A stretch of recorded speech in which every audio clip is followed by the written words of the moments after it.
Lors de notre réunion de famille, ma fille de 7 ans riait innocemment avec ses cousins quand ma mère s'est soudainement précipitée vers elle et l'a giflée si violemment au visage qu'elle lui a cassé une dent de devant, en criant « Quelle espèce d'enfant répugnant es-tu?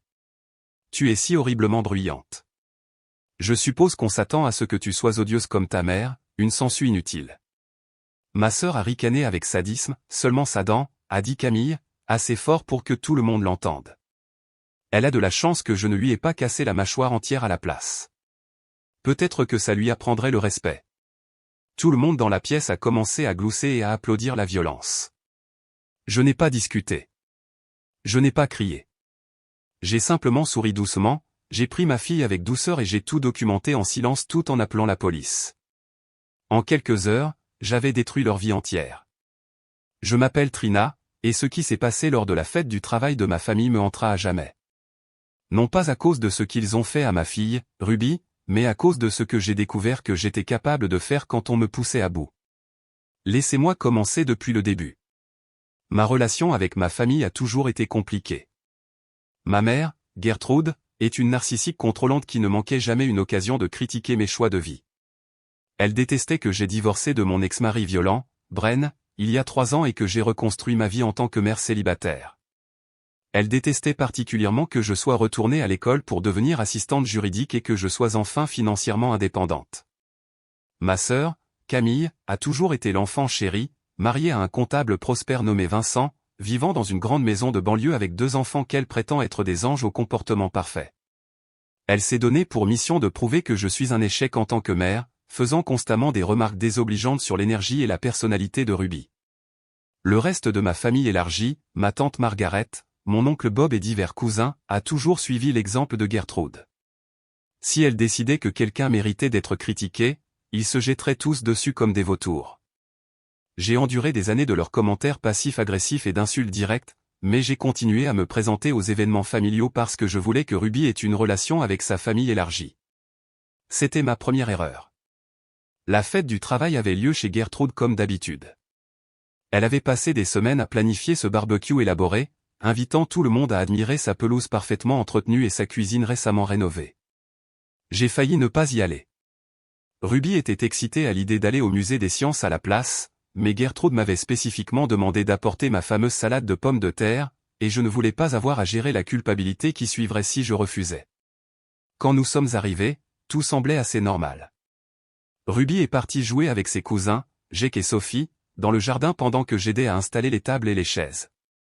Les adultes se sont réunis sur la terrasse, les boissons coulant à flot comme toujours lors de ces événements. J'aurais dû faire plus attention à la quantité de vin que Gertrude consommait, mais j'étais occupé à essayer de maintenir la paix et à faire la conversation avec des parents que je ne voyais que quelques fois par an. Ruby passait un moment merveilleux. À 7 ans, elle est naturellement exubérante et rigolote, surtout quand elle est entourée d'autres enfants. Elle attendait cette réunion avec impatience depuis des semaines, me demandant tous les jours s'il était temps de voir ses cousins. La regarder jouer me rappelait pourquoi je continuais à me soumettre à ces événements familiaux malgré l'inconfort qu'ils me causaient. Les enfants jouaient à un jeu de tag élaboré qui impliquait beaucoup de courses, de cris et de rires. Le rire de Ruby a toujours été contagieux. C'est ce son pur et joyeux qui fait sourire tous ceux qui l'entourent. Elle poursuivait Jake autour de la piscine, tous deux se dissolvant en rire chaque fois que l'un d'eux trébuchait ou faisait une grimace. À 7 ans, elle avait récemment perdu ses dents de lait de devant, et ses nouvelles dents permanentes venaient juste de pousser au cours des derniers mois, lui donnant ce sourire légèrement espacé qui la rendait si adorablement grande. C'est là que tout a mal tourné. J'étais à l'intérieur de la cuisine, aidant ma cousine Lisa à disposer du fromage et des craquelins sur un plateau, quand j'ai entendu le rire de Ruby devenir particulièrement fort. À travers la fenêtre, je pouvais la voir plier en deux en riant alors que Jake lui faisait une grimace ridicule. C'était un moment si innocent, si beau, exactement à quoi devrait ressembler l'enfance. Puis Gertrude est apparue dans l'embrasure de la porte, le visage tordu par une expression que je n'avais jamais vue auparavant. Elle avait clairement trop bu de vin, mais c'était quelque chose de plus sombre que de l'intoxication. Elle avait l'air vraiment enragée, comme si le bonheur de Ruby était un affront personnel. Cet enfant est hors de contrôle, a-t-elle sifflé, assez fort pour que tout le monde dans la cuisine l'entende. Trina doit apprendre à la discipliner correctement. J'ai commencé à me diriger vers la porte, un instinct me disant que je devais me mettre entre Gertrude et Ruby, mais je n'ai pas été assez rapide. Gertrude traversait déjà la terrasse à grandes enjambées déterminées et furieuses.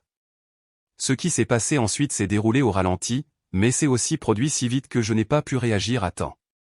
Gertrude a atteint Ruby juste au moment où ma fille a levé les yeux avec ce beau sourire confiant qu'elle adressait toujours à sa grand-mère. Sans avertissement, sans aucune préparation, Gertrude a ramené sa main en arrière et a giflé Ruby au visage avec une telle force que le son a résonné dans tout le jardin. Le claquement de la paume contre la joue était si fort qu'il a fait halter plusieurs personnes. Le petit corps de Ruby a même tourné à cause de l'impact. Et j'ai regardé avec horreur alors qu'elle reculait en titubant, sa main volant à sa bouche. Quand elle a retiré ses doigts, ils étaient couverts de sang, et j'ai pu voir immédiatement que sa dent de devant, l'une de ses dents permanentes qui venait de pousser, était cassée, le bord irrégulier brillant en blanc contre le rouge. Sa joue gauche commençait déjà à gonfler. Et je pouvais voir l'empreinte de main claire formant une marque rouge de colère sur son visage. « Quelle espèce d'enfant répugnant es-tu » a crié Gertrude, sa voix pâteuse mais pleine de venin. « Tu es si horriblement bruyante. Je suppose qu'on s'attend à ce que tu sois odieuse comme ta mère, une sangsue inutile. » Ruby est restée là, sous le choc, le sang coulant sur son menton, les yeux grands ouverts de confusion et de douleur. Elle ne pleurait même pas encore. Elle était trop stupéfaite pour comprendre ce qui venait de se passer. Ma belle et innocente petite fille venait d'être brutalement agressée par quelqu'un en qui elle avait confiance, quelqu'un qu'elle appelait grand-maman. C'est alors que Camille a commencé à rire. Pas juste un rire étouffé ou un rire nerveux, un rire sadique complet qui a glacé mon sang. Elle se tenait près de la piscine, un verre de vin à la main, regardant ma fille blessée comme si elle regardait son émission de comédie préférée. Seulement sa dent, a dit Camille, assez fort pour que tout le monde l'entende. Elle a de la chance que je ne lui ai pas cassé la mâchoire entière à la place. Peut-être que ça lui apprendrait le respect. Et puis, Dieu m'aide, c'est la partie qui me rend encore physiquement malade. Tout le monde a commencé à rire. Ma tante Margaret, qui avait toujours semblé une femme si douce, a commencé à applaudir lentement. Mon oncle Bob a levé sa bouteille de bière en une sorte de toast. Mes cousins Lisa et Mike ont commencé à faire des blagues sur le fait que Ruby l'avait bien cherché et que je ne pouvais clairement pas contrôler mon propre enfant. Ils applaudissaient la violence. Ils célébraient la douleur de ma fille. Ruby a finalement commencé à pleurer alors, des sanglots déchirants qui m'ont transpercé comme des blessures physiques. Elle regardait tous ces adultes, des gens en qui elle avait confiance, des gens qu'elle pensait l'aimer, et les voyait rire de sa souffrance. La trahison dans ses yeux était dévastatrice.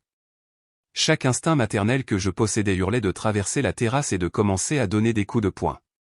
Je voulais attraper Gertrude par les cheveux et lui montrer exactement ce que ça faisait d'être attaqué par quelqu'un de plus grand et de plus fort. Je voulais pousser Camille dans la piscine et lui maintenir la tête sous l'eau jusqu'à ce qu'elle comprenne ce qu'est la vraie peur. Mais alors, quelque chose d'autre a pris le dessus. Une partie plus profonde et plus froide de mon cerveau dont je ne connaissais même pas l'existence. Au lieu d'exploser de rage, j'ai ressenti ce calme étrange s'installer en moi. Ma vision semblait s'aiguiser, et soudain, je pensais avec une clarté que je n'avais jamais connue auparavant. J'ai souri. Pas un sourire sincère. Je ne pense pas avoir été capable d'émotions sincères à ce moment-là, mais une expression douce et sereine qui a apparemment convaincu tout le monde que j'étais soit sous le choc, soit aussi tordu qu'eux. J'ai traversé calmement la terrasse, mon téléphone déjà à la main, et j'ai doucement pris le bras de Ruby. « Viens, ma chérie », ai-je dit doucement, ma voix stable malgré la rage qui brûlait dans ma poitrine. « Allons te nettoyer. » Alors que je conduisais Ruby vers la maison, j'ai discrètement démarré l'enregistrement vidéo sur mon téléphone, en le maintenant bas et incliné pour capturer la scène en cours. L'audio était parfaitement clair. Gertrude continuait à délirer sur les enfants ingrats et les mères permissives, tandis que Camille continuait à faire des commentaires sur le fait que Ruby méritait pire. J'ai réussi à enregistrer environ 3 minutes de leurs insultes verbales continues et des réponses encourageantes des autres membres de la famille avant que nous n'atteignions la salle de bain. Dans la salle de bain, j'ai soigneusement nettoyé la bouche de Ruby pendant qu'elle sanglotait contre mon épaule. La dent cassée était grave, irrégulière et clairement endommagée en profondeur dans la racine. Toute sa joue gauche était gonflée et décolorée avec des empreintes digitales claires visibles et des ecchymoses. Elle allait avoir besoin de soins dentaires immédiats, peut-être d'une intervention chirurgicale. Mais plus que la blessure physique, je pouvais voir les dommages émotionnels dans ses yeux, la confusion, la trahison, la compréhension soudaine que l'adulte en qui elle avait confiance pouvait la blesser sans raison. « Maman » a-t-elle chuchoté à travers ses larmes. Pourquoi grand-maman m'a-t-elle frappé? Je n'étais pas méchante, n'est-ce pas? Cette question a brisé quelque chose en moi. Ma fille de 7 ans, saignant et souffrant, demandait si elle avait en quelque sorte mérité d'être agressée. L'innocence pure de cette question, combinée à la méchanceté de ce qui venait de se passer, a cristallisé quelque chose dans mon esprit. Ils avaient franchi une ligne qui ne pourrait jamais être effacée, et ils allaient en payer le prix. Pendant que Ruby était assise sur le comptoir de la salle de bain, pleurant encore doucement, j'ai appelé le 911. J'ai parlé calmement mais clairement, signalant une agression sur un mineur. Je leur ai donné l'adresse de Gertrude et j'ai expliqué que ma fille avait été physiquement agressée par sa grand-mère devant plusieurs témoins, ce qui avait entraîné des blessures nécessitant des soins médicaux. Puis j'ai appelé mon amie Rachel, qui travaille comme infirmière à l'hôpital pour enfants. J'ai expliqué ce qui s'était passé et je lui ai demandé de nous rejoindre aux urgences. Je voulais que Ruby soit examinée par quelqu'un en qui j'avais confiance, quelqu'un qui documenterait correctement ses blessures et comprendrait toute l'étendue de ce à quoi nous étions confrontés. Après cela, j'ai fait un dernier appel à mon patron au cabinet d'avocat où je travaille comme assistante juridique. J'y travaille depuis 2 ans, et mon avocat superviseur, Michael Harrison, est devenu une sorte de mentor pour moi. Il a traité plusieurs affaires de droit de la famille très médiatisées, et je savais qu'il comprendrait les implications juridiques de ce qui venait de se passer. Michael, ai-je dit quand il a répondu, j'ai besoin d'une faveur. Quelqu'un vient d'agresser ma fille lors d'une réunion de famille, et j'ai besoin de savoir exactement quelles sont mes options. Jésus, Trina, a-t-il dit immédiatement. Êtes-vous toutes les deux en sécurité? Voulez-vous que j'appelle la police? C'est déjà fait, mais je vais avoir besoin d'une représentation juridique, et je veux m'assurer de gérer cela correctement dès le début. Absolument. Documentez tout. Prenez des photos de ces blessures. Obtenez des dossiers médicaux. Je vous rejoindrai à l'hôpital. Quand j'ai raccroché, Ruby me regardait avec ses grands yeux confiants. Est-ce qu'on rentre à la maison maintenant, maman? Nous allons d'abord à l'hôpital, ma chérie. Nous devons nous assurer que ta dent va bien. Mais oui, ensuite nous rentrons à la maison, et nous ne reviendrons plus jamais ici. J'ai rassemblé nos affaires dans le salon où la fête battait encore son plein. Gertrude tenait court sur la terrasse, racontant apparemment à tout le monde comment elle avait finalement remis cette gamine à sa place. Camille ajoutait ses propres commentaires sur les enfants qui ne connaissent pas leur place et les mères qui doivent apprendre la discipline. Personne ne semblait remarquer ou se soucier de notre départ. Alors que j'attachais Ruby dans son siège auto, elle a demandé doucement, « Maman, tu es en colère contre moi. » « Oh, ma chérie, ai-je dit, me tournant pour la regarder complètement. Je ne suis pas en colère contre toi, même pas un peu. Tu n'as absolument rien fait de mal. Grand-maman a fait un très mauvais choix, et maintenant elle va devoir en assumer les conséquences. Mais toi, ma belle-fille, tu es parfaite exactement comme tu es. » Le trajet jusqu'à l'hôpital était surréaliste. Ruby s'est endormie sur la banquette arrière pendant que je digérais ce qui venait de se passer. En l'espace de 30 minutes, toute ma relation avec ma famille avait été anéantie. Mais plus que cela, j'ai découvert quelque chose sur moi-même qui était à la fois terrifiant et responsabilisant. J'en avais fini d'être la victime, d'accepter les abus parce qu'ils étaient de ma famille, d'enseigner à ma fille qu'elle devait tolérer d'être maltraitée par des personnes qui prétendaient l'aimer. La visite aux urgences a confirmé ce que je soupçonnais déjà. La dent de Ruby était gravement endommagée et nécessiterait des travaux dentaires importants. Le médecin a pris des photos détaillées de ses blessures, la dent cassée, le gonflement du visage et les ecchymoses claires de l'empreinte de main sur sa joue gauche. Lorsque le policier est arrivé pour prendre notre déposition, Ruby a pu expliquer clairement ce qui s'était passé, bien qu'elle ait parlé doucement et ait continué à toucher son visage gonflé. Michael est arrivé juste au moment où nous en avions terminé avec le policier. Il a jeté un coup d'œil au visage gonflé et à la dent cassée de Ruby, et j'ai pu voir le masque professionnel glisser un instant. Trina, a-t-il dit doucement, c'est grave. Très grave. Frapper un enfant assez fort pour casser une dent, ce n'est pas seulement une agression, c'est une agression aggravée sur un mineur. Et avec plusieurs témoins qui non seulement n'ont pas réussi à intervenir, mais l'ont activement encouragé, cela va avoir de graves conséquences. C'est alors que je lui ai parlé de la vidéo. J'avais réussi à capturer 3 minutes d'audio et de vidéo partielles, y compris les délires continus de Gertrude sur le fait que Ruby était dégoûtante et odieuse, les commentaires de Camille sur le fait de lui casser la mâchoire, et les rires et les applaudissements de plusieurs membres de la famille. Les preuves étaient accablantes et indéniables. C'est en fait parfait, a déclaré Michael après avoir visionné les images. Non seulement nous avons des preuves claires de l'agression, mais nous avons la preuve que cela faisait partie d'un schéma d'abus et que plusieurs adultes étaient complices. Trina, avec des preuves comme celle-ci, nous pouvons intenter des accusations criminelles et une action civile. Au cours des quelques heures suivantes, pendant que Ruby dormait d'un sommeil agité dans son lit d'hôpital, Michael et moi avons élaboré notre stratégie. Les accusations criminelles étaient simples, agression sur un mineur avec blessure, accusation possible de mise en danger d'enfants pour les autres adultes qui n'ont pas réussi à intervenir. Mais les implications civiles étaient là où les choses devenaient vraiment intéressantes. Gertrude possédait sa maison en pleine propriété, la même maison où l'agression avait eu lieu. Elle avait des économies et des investissements importants. Camille et Vincent avaient également des actifs considérables, notamment leur maison de banlieue et le cabinet comptable de Vincent. L'oncle Bob possédait une petite entreprise de construction qui employait plusieurs personnes. Ce qui est beau avec le tribunal civil, a expliqué Michael, c'est que le fardeau de la preuve est beaucoup plus faible qu'au tribunal pénal.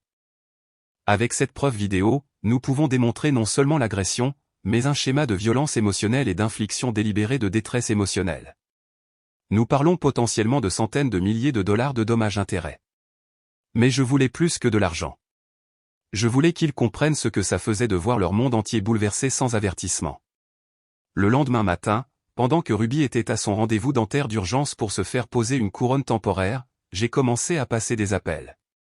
Le premier était au service de protection de l'enfance. J'ai déposé une plainte formelle contre Gertrude pour maltraitance d'enfants, en leur fournissant des copies de tous les dossiers médicaux et de la preuve vidéo.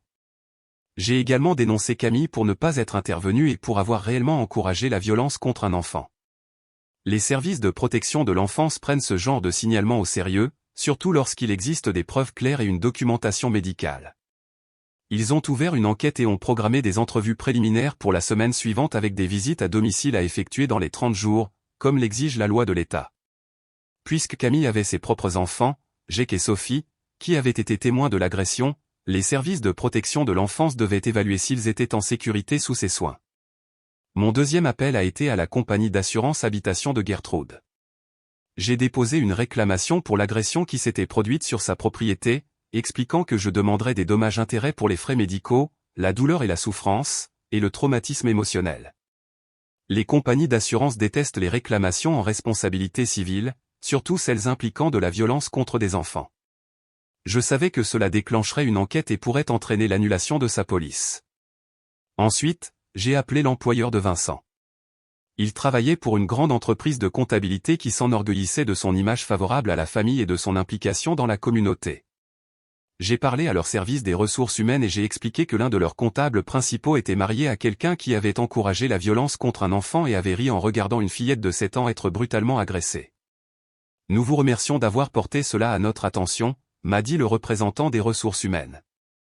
Nous devrons examiner cette question en interne pour déterminer s'il existe des préoccupations éthiques qui affectent l'emploi de M. Johnson dans notre entreprise. Ensuite, j'ai contacté le journal local. Le journaliste à qui j'ai parlé s'est immédiatement intéressé à l'histoire, la maltraitance d'un enfant lors d'une réunion de famille avec une preuve vidéo et de multiples témoins qui non seulement n'ont pas réussi à aider, mais ont activement participé. C'était exactement le genre d'histoire qui générerait une indignation importante dans la communauté. Mais je n'avais pas encore terminé. J'avais fait mes recherches sur les médias sociaux au fil des ans, apprenant comment l'information se propage et comment l'opinion publique peut être façonnée. J'ai créé un message soigneusement formulé sur ce qui s'était passé, y compris les photos de l'hôpital de Ruby montrant sa dent cassée et les ecchymoses sur son visage. Avec sa permission, elle était étonnamment mature quant au fait de vouloir que les gens sachent ce qui lui était arrivé. Je l'ai posté sur plusieurs groupes Facebook locaux, des forums de parents et des pages de la communauté. La réponse a été immédiate et accablante. Dès le premier jour, le message avait été partagé des centaines de fois. À la fin de la semaine, il avait atteint des milliers de personnes dans notre communauté. Les gens étaient indignés, exigeant de connaître les noms des membres de la famille impliqués et réclamant qu'ils subissent de graves conséquences. Des blogueurs locaux spécialisés dans la parentalité ont repris l'histoire, et en 2 semaines, elle s'était rendue aux organes de presse régionaux. Le téléphone de Gertrude a commencé à sonner constamment, des journalistes, des membres de la communauté en colère, des gens qui l'ont reconnue sur les photos que Ruby avait autorisé à partager. Son image soigneusement entretenue de piliers de la communauté s'effondrait en temps réel. Camille s'en est encore plus mal sortie. Quelqu'un l'a identifié à partir de photos de médias sociaux et a commencé à publier ses informations en ligne. Son employeur, une prestigieuse entreprise de branding, a commencé à recevoir des appels exigeant son licenciement. Les parents de l'école de Jake et Sophie ont commencé à s'organiser pour les faire retirer de diverses activités jusqu'à ce que la famille aborde ce qui s'était passé. Les accusations criminelles ont été portées environ 3 semaines après l'agression.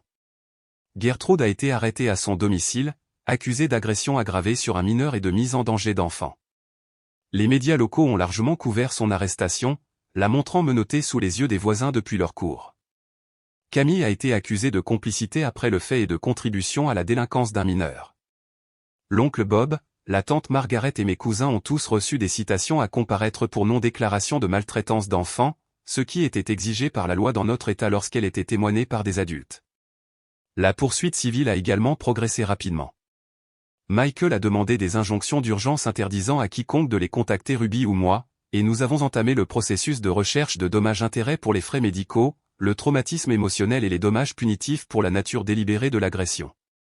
Ce que je n'avais pas anticipé, c'est la façon dont la communauté se retournerait contre une fois que l'histoire complète serait dévoilée au cours des semaines suivantes. Les images vidéo avaient été soumises comme preuve dans l'affaire criminelle, et bien que les procédures judiciaires soient en cours, suffisamment de détails avaient émergé grâce aux rapports de police et aux dépositions de témoins pour que les médias locaux soient en mesure de reconstituer ce qui s'était passé. Un groupe local de défense des droits des enfants a pris connaissance de l'affaire par le biais des documents judiciaires et a commencé à suivre de près les procédures. Bien qu'ils ne puissent pas accéder à la preuve vidéo réelle pendant l'affaire criminelle active, les rapports de police et la documentation médicale racontaient une histoire suffisamment claire pour générer une indignation importante dans la communauté. Regarder ces images était dévastateur, même pour des étrangers. On pouvait voir la violence non provoquée de Gertrude, entendre ses paroles cruelles et être témoin de la participation joyeuse des autres adultes à la traumatisation d'un enfant. La réponse de la communauté a été rapide et impitoyable. Gertrude était un pilier de la société locale depuis des décennies. Elle avait siégé au conseil de l'église, organisé des collectes de fonds caritatives et était connue pour son jardin parfaitement entretenu et ses décorations de vacances élaborées. Elle avait cultivé l'image d'une grand-mère dévouée et d'un pilier de la communauté. Cette image s'est effondrée du jour au lendemain. Le premier signe que son monde s'effondrait est survenu lorsque le père Sullivan de Saint-Catherines l'a appelé pour l'informer que le conseil de l'église avait voté à l'unanimité pour demander sa démission.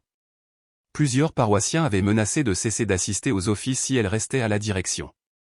La pièce de Noël annuelle pour enfants qu'elle a dirigée pendant 15 ans a été réaffectée à quelqu'un d'autre. Nous ne pouvons tout simplement pas avoir quelqu'un impliqué dans la maltraitance d'enfants représentant notre Église, a déclaré le père Sullivan au journal local lorsqu'on lui a demandé de commenter. Cela va à l'encontre de tout ce que nous croyons sur la protection des innocents. Son club de jardinage l'a expulsé par le biais d'une lettre rédigée en termes brefs qui citait une conduite indigne des valeurs de notre organisation. La société historique où elle avait fait du bénévolat en tant que guide touristique a envoyé un avis similaire. Même la bibliothèque où elle lisait des histoires aux enfants pendant les programmes de lecture d'été l'a discrètement retirée de sa liste de bénévoles. Mais les conséquences professionnelles s'étendaient également aux autres, et c'est là que les choses sont devenues vraiment intéressantes. Je m'étais assuré de faire des recherches sur les relations professionnelles de chaque membre de la famille avant de lancer ma campagne. L'entreprise de construction de l'oncle Bob, Reliable Bob S Contracting, s'était forgé une réputation de confiance et de convivialité familiale. Leur logo présentait littéralement un père et son fils de dessins animés construisant ensemble une cabane dans un arbre. L'ironie n'a échappé à personne. En l'espace d'un mois après l'agression, 3 clients importants avaient annulé des projets en cours. Les résiliations sont survenues progressivement, au fur et à mesure que la nouvelle s'est répandue dans la communauté des affaires très unies. Le conseil scolaire de Riverside Elementary a voté pour mettre fin à son contrat pour l'installation du nouvel équipement de terrain de jeu, invoquant des préoccupations concernant l'alignement des valeurs de l'entreprise sur la sécurité des enfants.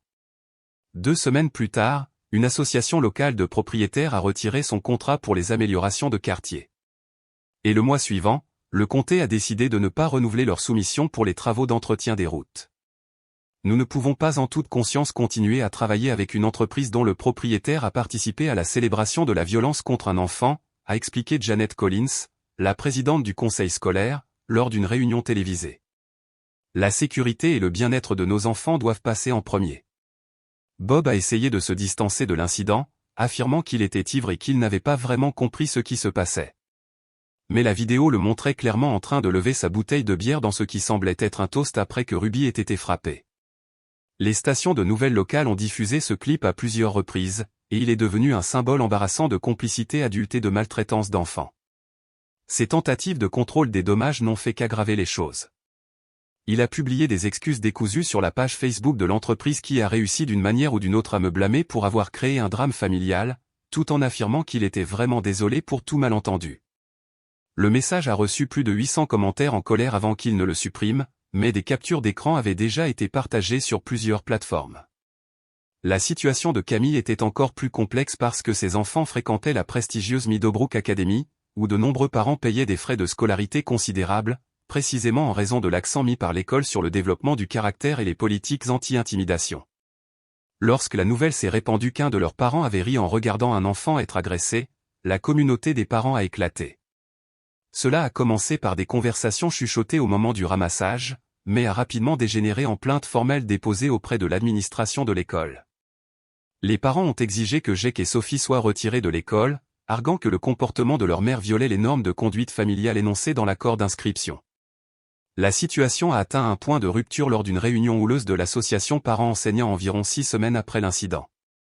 J'ai appris l'existence de cette réunion grâce à mon amie Rachel, dont la fille fréquentait également Meadowbrook. C'était brutal, m'a dit Rachel en prenant un café. Parents après parents s'est levé pour parler de la façon dont ils ne pouvaient pas faire confiance à leurs enfants autour d'une famille qui avait fait preuve d'un mépris aussi insensible pour la sécurité des enfants. Certains pleuraient, parlant de la façon dont la vidéo avait déclenché leur propre traumatisme infantile.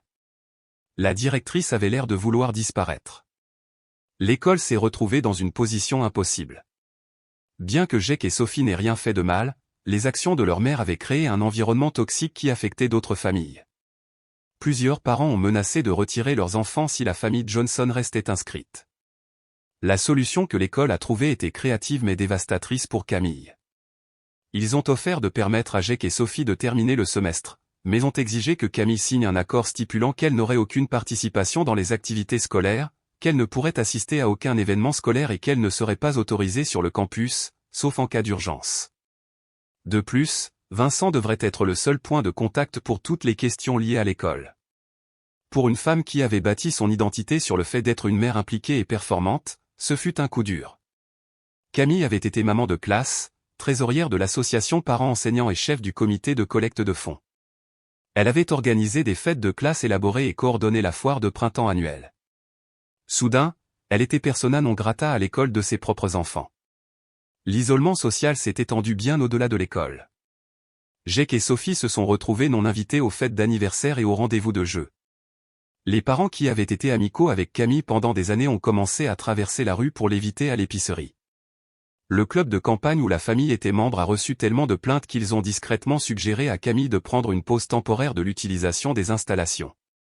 Le cabinet comptable de Vincent était confronté à sa propre crise. Hartwell & Associates s'enorgueillissait de servir les entreprises familiales et avait bâti sa marque autour de la confiance et de l'intégrité. Lorsque les clients ont appris que l'un de leurs associés principaux était marié à quelqu'un qui avait participé à la maltraitance d'un enfant, la réputation du cabinet a subi un sérieux coup. Le premier client à partir a été Morrison's Family Restaurant, une chaîne locale qui était avec le cabinet depuis plus d'une décennie. Tom Morrison a clairement exposé ses raisons dans une lettre cinglante qu'il a également envoyée à la revue commerciale locale, a déclaré Hartwell. Hartwell & Associates a géré nos comptes pendant des années, et nous leur avons toujours fait implicitement confiance, a écrit Morrison.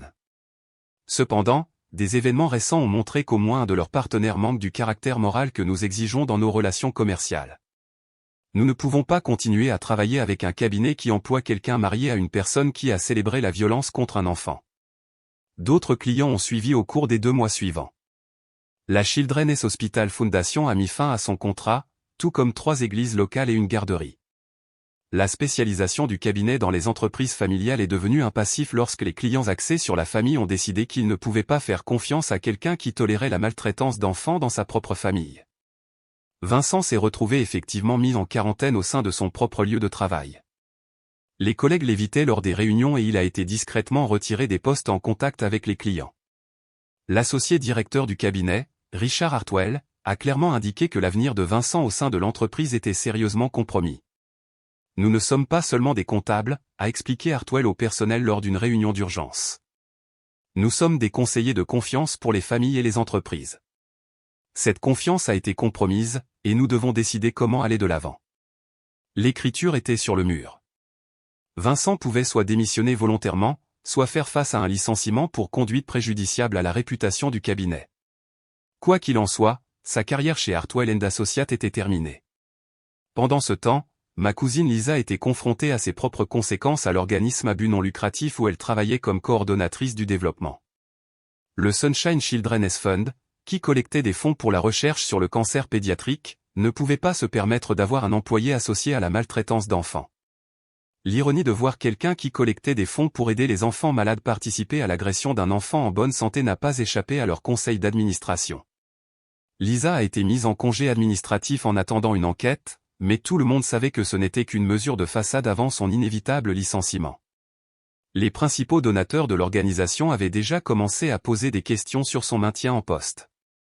Même la tante Margaret, qui avait semblé une participante si passive, s'est retrouvée confrontée à des conséquences. Elle travaillait à temps partiel à la section pour enfants de la bibliothèque locale, lisant des histoires et aidant aux activités artisanales. Les parents ont commencé à demander qu'elle ne travaille pas avec leurs enfants, et l'administration de la bibliothèque l'a discrètement réaffectée au bureau de référence pour adultes. La pression financière augmentait simultanément sur tous. L'entreprise de Bob perdait de l'argent à mesure que les contrats disparaissaient et que de nouveaux clients devenaient impossibles à trouver. La perte d'emploi imminente de Vincent signifiait que Camille devrait trouver du travail, mais sa réputation la rendait essentiellement inemployable dans leur petite ville. La situation de Gertrude était la plus désespérée. Les frais juridiques pour sa défense pénale étaient astronomiques, et son avocat avait clairement indiqué qu'un plaidoyer de culpabilité était sa meilleure option pour éviter une peine encore plus sévère. La poursuite civile se poursuivait de toute façon, et sa compagnie d'assurance habitation l'avait déjà informé qu'elle ne couvrirait pas les dommages résultant d'actes criminels intentionnels. Elle était confrontée à la perspective de perdre sa maison, qu'elle possédait en pleine propriété depuis 20 ans. Les frais juridiques à eux seuls la forçaient à liquider ses économies de retraite, et le jugement civil consumerait probablement tous les actifs restants. Mais peut-être que la conséquence la plus dévastatrice a été la destruction complète de leur unité familiale. Jake et Sophie avaient du mal à comprendre pourquoi leur mère était soudainement la personne la plus détestée de leur cercle social. Ils étaient passés de l'état d'enfants populaires et bien adaptés à celui de parias sociaux du jour au lendemain. Vincent a demandé le divorce dans les 6 semaines suivant l'agression, invoquant des différends irréconciliables et demandant la garde complète des enfants. Son avocat a soutenu que le comportement de Camille démontrait un manque de jugement fondamental qui la rendait inapte à l'éducation parentale sans supervision. L'évaluation de la garde a été particulièrement accablante. Le psychologue désigné par le tribunal a noté l'absence totale de remords de Camille pour ses actes et ses tentatives continues de minimiser son rôle dans la traumatisation d'un enfant. Pire encore, elle a essayé d'amener Jake et Sophie à minimiser ce dont ils avaient été témoins, ce que l'évaluateur a considéré comme une preuve de manipulation psychologique continue. Madame Johnson montre une tendance inquiétante à privilégier sa propre réputation au bien-être des enfants, a écrit le psychologue dans son rapport. Ces tentatives pour influencer le témoignage des enfants suggèrent qu'elle les considère comme des extensions d'elle-même plutôt que comme des individus méritant protection et honnêteté. La décision provisoire sur la garde a accordé à Vincent la garde physique principale, Camille ne recevant que des visites supervisées. Elle était tenue de suivre des consultations de gestion de la colère et de subir une évaluation psychologique avant d'être envisagée pour des moments sans supervision avec ses propres enfants. Regarder leur famille imploser en temps réel était à la fois satisfaisant et dégrisant. J'avais mis en branle ses conséquences, mais elle échappait de loin à ce que j'avais initialement prévu.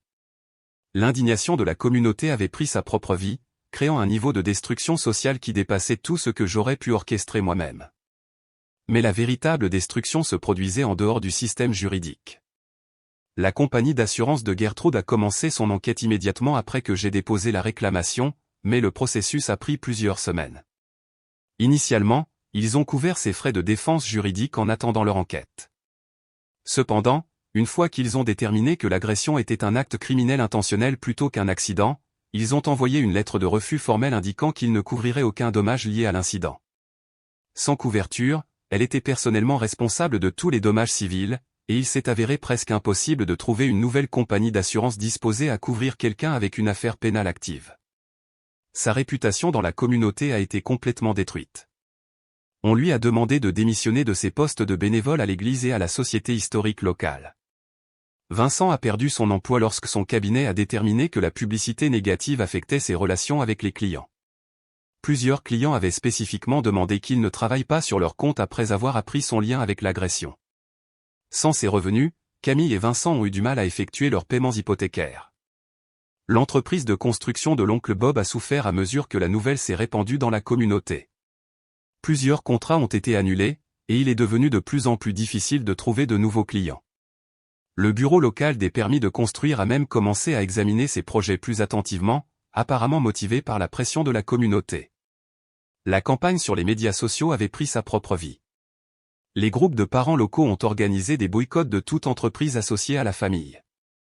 Les enfants de Camille ont été discrètement exclus des fêtes d'anniversaire et des rendez-vous de jeux, car d'autres parents ont décidé qu'ils ne voulaient pas que leurs enfants côtoient une famille qui s'était moquée de la maltraitance d'enfants.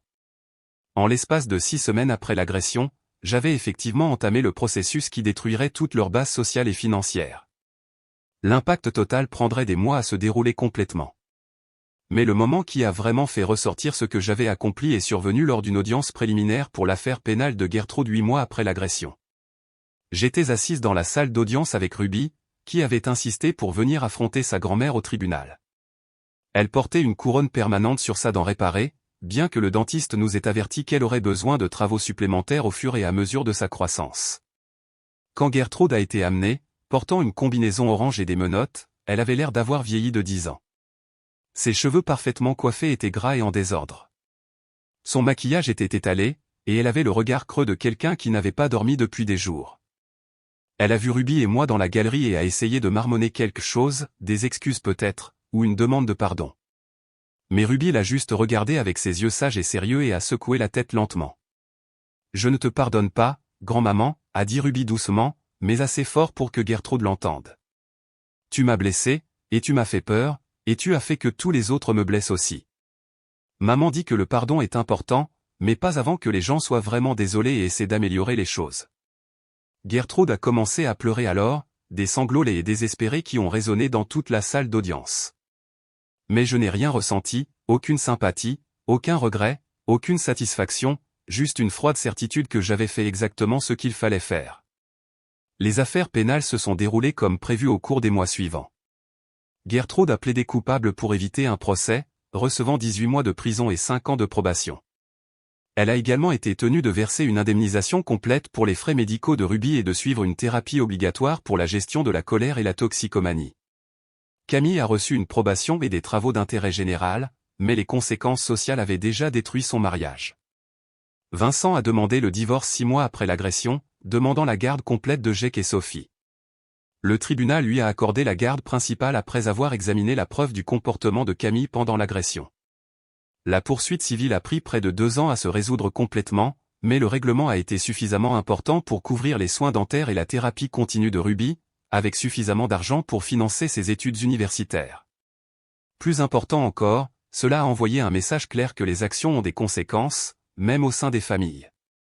Ruby va bien maintenant, 2 ans et demi plus tard. Sa dent a été correctement réparée avec une couronne permanente, bien qu'elle ait besoin de travaux supplémentaires au fur et à mesure de sa croissance. Elle voit un thérapeute spécialisé dans les traumatismes infantiles, et elle est remarquablement résiliente. Elle a encore des problèmes de confiance avec les nouveaux adultes, mais elle apprend lentement que tous les adultes ne la blesseront pas. Elle a également appris une leçon importante sur la façon de se défendre. Quand un camarade de classe l'a poussée à l'école récemment, elle n'a pas riposté. Elle l'a immédiatement dit à l'enseignant et a insisté pour que ses parents soient appelés. Elle a appris qu'il existe des moyens appropriés de lutter contre la violence et qu'elle n'a jamais à tolérer d'être blessée par qui que ce soit. Quant à moi, j'ai aussi appris quelque chose d'important. J'ai passé des années à accepter les abus de ma famille parce que je pensais que maintenir la paix était plus important que de me protéger et de protéger ma fille. Je pensais que maintenir les relations valait la peine de tolérer la cruauté. J'avais tort. Parfois, la chose la plus aimante que vous puissiez faire est de détruire complètement quelqu'un qui menace votre enfant. Parfois, la miséricorde ne fait qu'encourager la poursuite des abus. Parfois, la seule façon de protéger l'innocence est de libérer quelque chose de sombre et d'impitoyable. Je ne regrette pas ce que j'ai fait, pas une seconde.